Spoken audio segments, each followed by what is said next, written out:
ejaculator. It's a big device, looks like a huge great bullet that goes inside the rectum, will stimulate an erection, and then you'll just see how massive. A large homemade condom is placed over the head of the penis.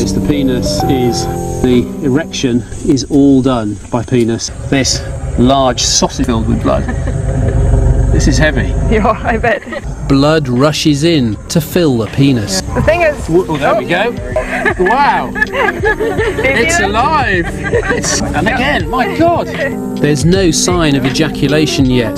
This movement is the penis's natural searching response. Because he's got to find the opening. Yes, and there it goes. There it goes. God, it's like a bloody rodeo. That's incredible. That's amazing. You're beginning to see now the full length of his penis. Give us a sense of how big it is. So this is going to I'm be... glad you're all laughing at this. I know you've done it before and I haven't, but this is it. I did think I thought you were having me on about how forceful this is. It's 1 1 meter. 1 meter 40. Finally, we collect some semen.